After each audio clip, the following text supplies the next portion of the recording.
Yung iba nga dito pre, cleaner eh. Business nila cleaner. Ang dami nila nakukuha ng mga ano, mga kamag-anakan din nila.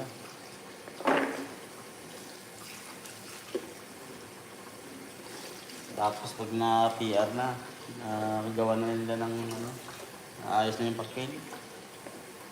Kukuha naman sila ulit ng panibago na naman.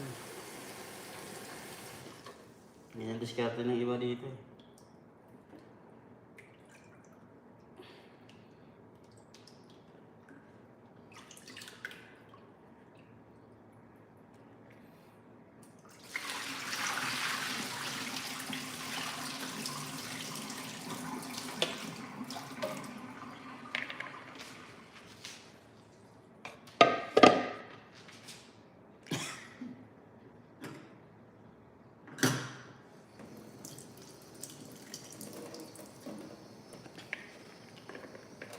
Buti pa nga dyan ko, hataw ng OT dyan eh.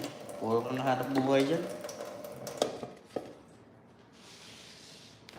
Dito wala OT, hahanap yun. Tapos hindi pa makapag-double job. Saka gusto ko pa mag-double job rin, naginip nga ako. Nag-double job ako, yung double job ko daw, yung trabaho ko dyan sa Taiwan. Ang malupit pa dyan, tinapay ko lang daw, Taiwan, Canada.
Mag-aaral ka ng automotive. Mekaniko. Yan nga ang gusto ko pre, balak mo yan. Nagtitingin-tingin nga ako dito ng pwede ng ano, mapasukan. Mag-aaral.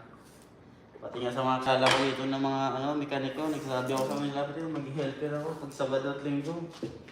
Wala akong ginagawa, sabi ko, helper ako kahit saan bayad, matutang ako. Tapos titingin ako sa dito, university dito. Kung merong automotive na libre ang aral.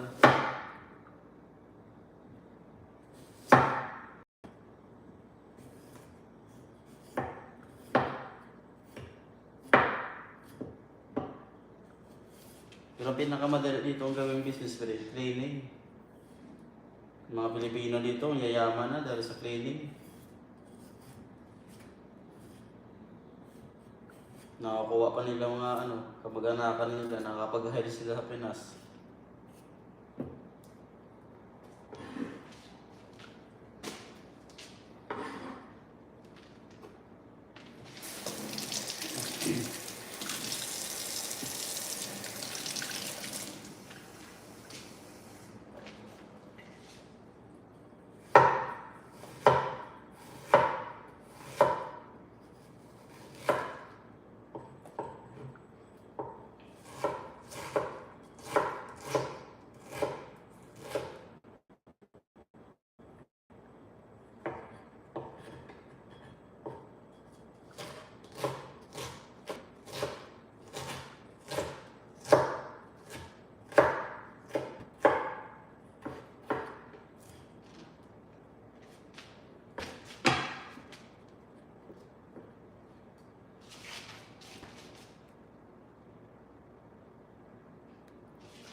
Pwede yata eh. Di ko alam kung paano eh.